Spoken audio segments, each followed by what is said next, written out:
Katie. Hi, Mr. Myers. How are you? Nice to meet you. Nice to meet you also. Right. Why don't you come on in? Thank you. I've always wondered, why did you start the Meyer-Kimball Scholarship Fund? Well, that goes back many years, Katie, back to when I was going to school. Because part of the monies that I had available to me were given to me by a very successful businesswoman where I grew up, in Oshkosh, Wisconsin. And she was a very generous person and happened to be a very good friend of my mother. I wanted in some way to remember her, to kind of give back the kind of generosity that she had exhibited. And then secondly, I also wanted to memorialize my mother, who was a teacher. She was an English teacher in junior high school and always stressed the importance of learning.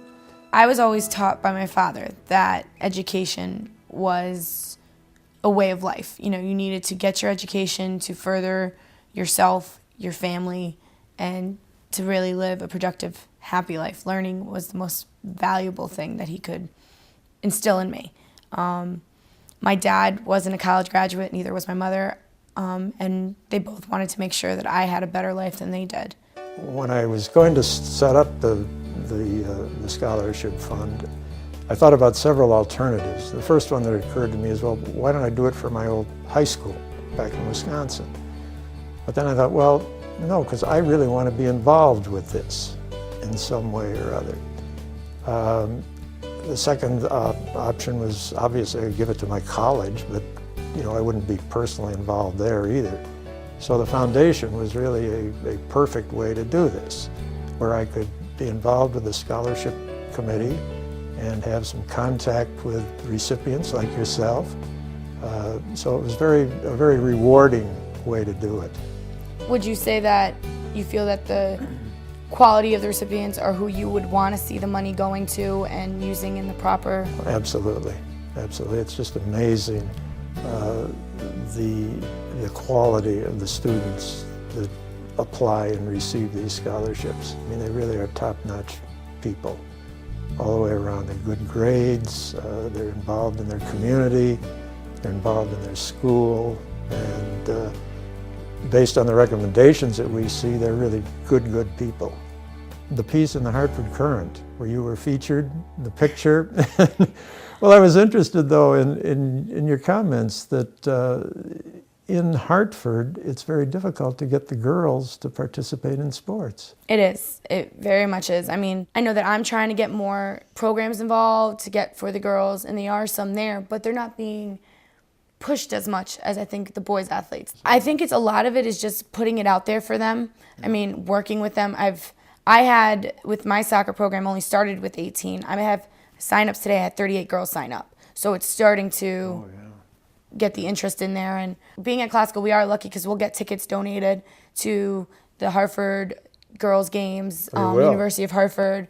I've actually taken about 15 girls down there, and they're just ecstatic. They're sitting there, and they're like, oh, cool, I could be there, you know. And looking back on your college experience, what experiences did you have there that have influenced you or that you carry with you yet today? The turnaround for me to go into the educational field was that I ran into Mr. Sullivan, my principal at Classical, and he's like, what are you doing right now? I'm like, I'm in college.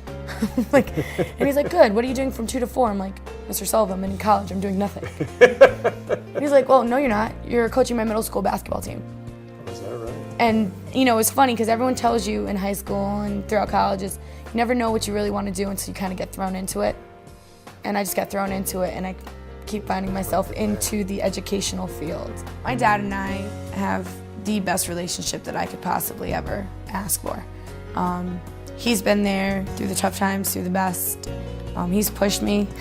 When other people would be like, she's doing great, he's like, no, she could do more. I am where I am today because of my father. There are many people that helped me to be where I am today, that it's only right that I do the same thing and give back to the community that got me where I am today. And I look at a lot of the people I grew up with, and it breaks my heart to see a lot of them still where they were back when I was in high school.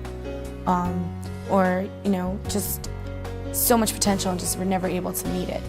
And whether that was a lack of support or what it was, I want to make sure that I can give that support that I received. Because sometimes I question if I didn't have that support, would I be where I am today?